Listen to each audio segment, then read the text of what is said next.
Hello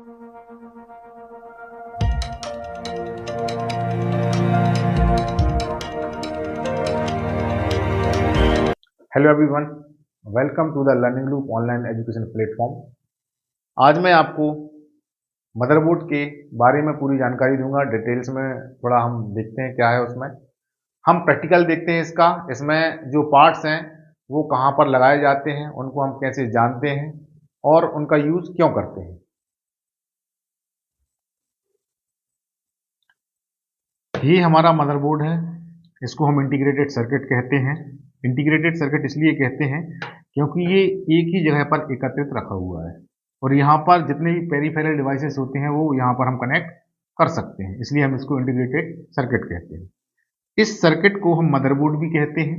ये जो हमारा मदरबोर्ड है इसमें विभिन्न प्रकार के पार्ट्स लगे हुए हैं। हम इनके बारे में जानते हैं कि इसका क्या उपयोग है। यहाँ पर सबसे पहले मैं बताऊंगा आपको, ये हमारी सीमॉस बैटरी। यहाँ पर क्या है, इसको हम ओपन करते हैं।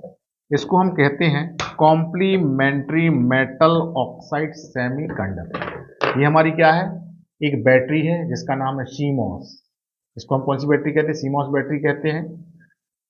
इसका फुल फॉर्म होता है कॉम्प्लीमेंट्री मेटल ऑक्साइड सेमीकंडक्टर। ये हमारे मदरबोर्ड में इसलिए लगाई जाती है क्योंकि इसको लगाने से हमारा जो कंप्यूटर है, जो मॉनिटर डेस्कटॉप पे रखा रहता है मॉनिटर, उसमें जो डेट एंड टाइम दिखाई देता है वो इस सीमॉस बैटरी के माध्यम से दिखाई देता है। ये बहुत ही छोटी होती है, इसको हम अपने मदरबोर्ड में लगा सकते हैं, ठीक है ना।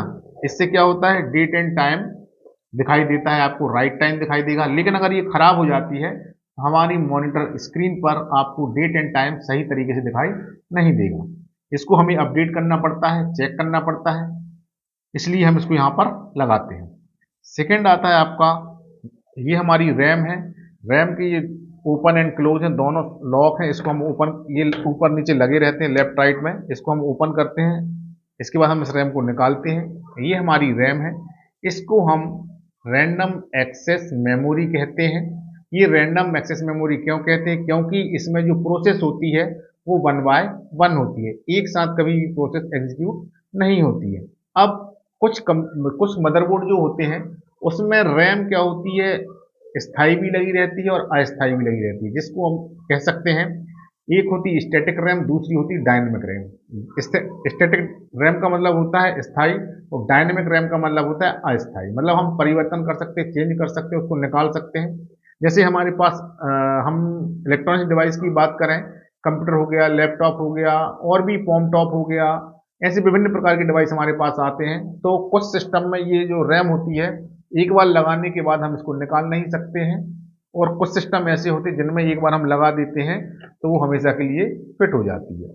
कुछ सिस्टम ऐसे होते हैं जिसको हम बार बार इसको निकाल सकते हैं और लगा सकते हैं। तो ये रैम है। रैम में क्या है, इसको हम प्राइमरी मेमोरी भी कहते हैं। प्राइमरी मेमोरी इसलिए कहते हैं क्योंकि हमारे कंप्यूटर को जब भी हम ऑन करते हैं तो जो भी डेटा स्टोर होता है वो सबसे पहले यहीं पर जाके स्टोर होता है। लेकिन अगर बीच में लाइट चली जाती है तो इसमें जो डेटा स्टोर होता है वो हमेशा के लिए डिलीट हो जाता है। इसीलिए हम इसको कौन सी मेमोरी कहते हैं, टेम्परेरी मेमोरी भी कहते हैं, ठीक है ना। हम इसको लगाते हैं कैसे, ये बीच में आपने देखा होगा रैम के बीच में एक कट लगा हुआ है स्लॉट में।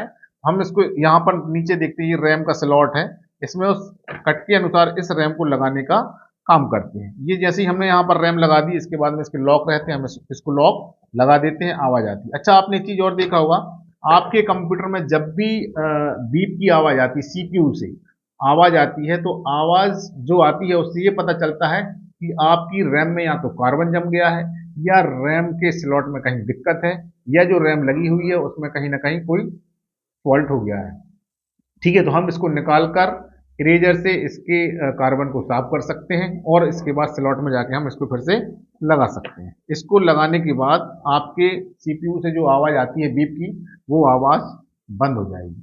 इसके बाद हम देखते हैं, ये हमारा क्या है, ये हमारा प्रोसेसर है, इसमें ये लॉक लगा हुआ है। इस लॉक को हम यहाँ से ओपन करते हैं, प्रेस करते हैं और इसके बाद ये इस प्रकार से ओपन करते हैं। ये ओपन हो गया हमारा, ये प्रोसेसर है। इसको हम क्या करते हैं, इस प्रकार से इसको हम चेक करते हैं, इसको उठाते हैं, देखते हैं, ये हमारा प्रोसेसर है।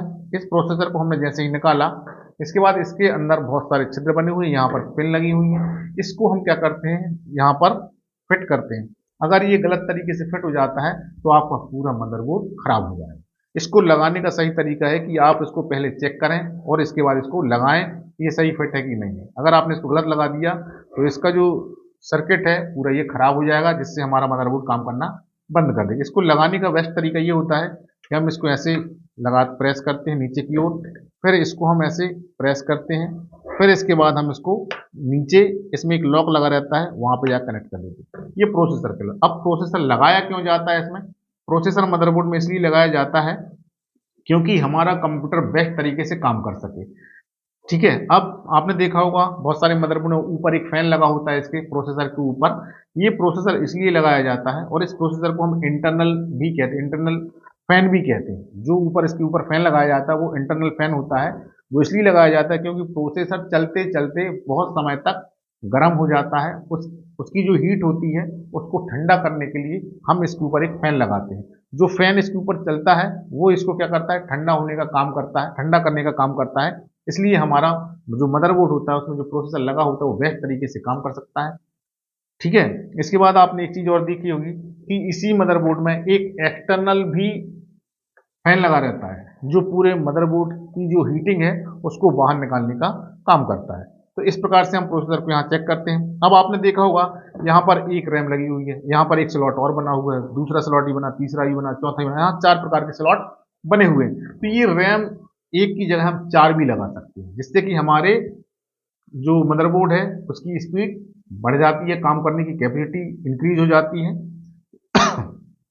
इसलिए यहाँ पर हम रैम लगाते हैं। इसमें एक रोम भी लगी रहती है, रोम यहाँ पर लगी रहती है जो मदरबोर्ड में इनबिल्ड होती है। तो रोम क्या है, रीड ओनली मेमोरी, सिर्फ पढ़ने का काम करती है।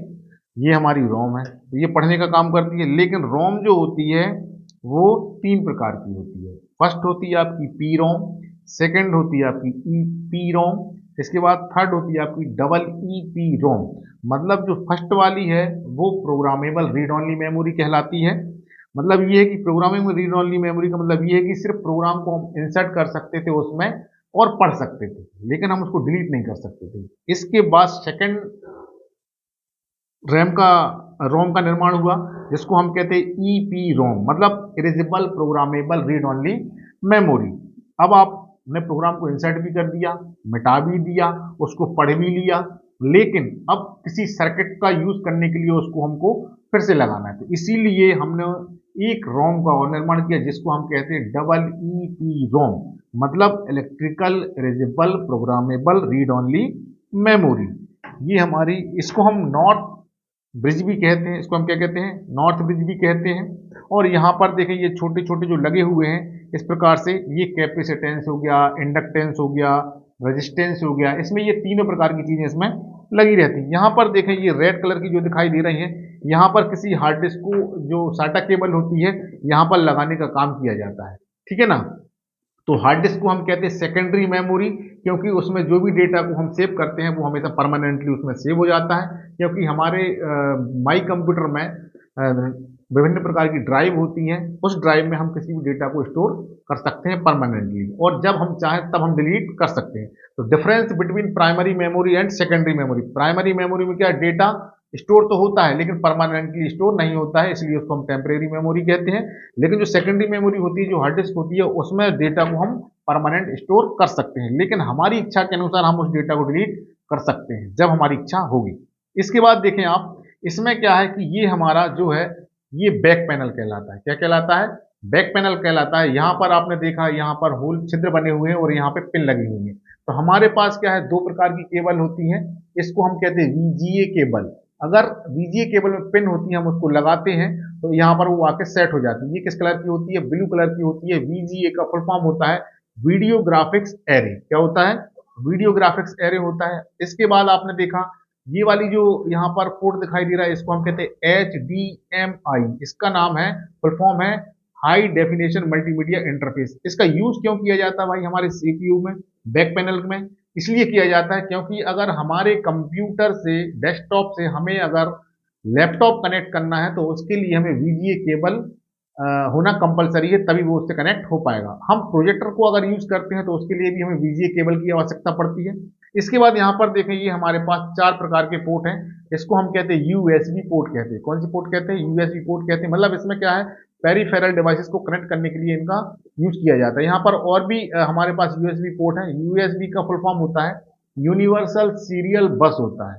ठीक है। इसके बाद एक चीज देखें आप, यहाँ पर ये एक और यहाँ पर सॉकेट बना हुआ है, पोर्ट बना हुआ है। इसको हम कहते हैं RJ45 पिन कनेक्टर। मतलब इसमें इंटरनेट केबल को लगाने के लिए इसका यहाँ पर यूज किया। जैसे आपने देखा लैन कनेक्शन होता है, स्मॉल बिल्डिंग कैंपस के लिए हम यूज करते हैं लैन कनेक्शन। लैन का फुल फॉर्म होता है लोकल एरिया नेटवर्क। और लोकल एरिया नेटवर्क को हमें यहाँ पर कनेक्ट करने के लिए सबसे पहले हमारे पास राउटर होना चाहिए, स्विच होना चाहिए, एक मॉडेम होना चाहिए, तब जाके हम यहाँ पर इंटरनेट कनेक्शन कर सकते हैं। इसके बाद यहाँ पर देखिए 3 पिन और लगी हुई हैं, कनेक्शन है यहाँ पर, जिसमें हम माइक लगा सकते हैं, ऑडियो वीडियो, ये सारी चीजें यहाँ पर इसका यूज कर सकते हैं।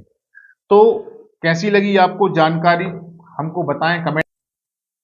इसी प्रकार की उपयोगी जानकारी के लिए आप हमें कमेंट में बताएं। इससे बेस्ट से बेस्ट मैं नॉलेज देने की कोशिश करूंगा। Thank you.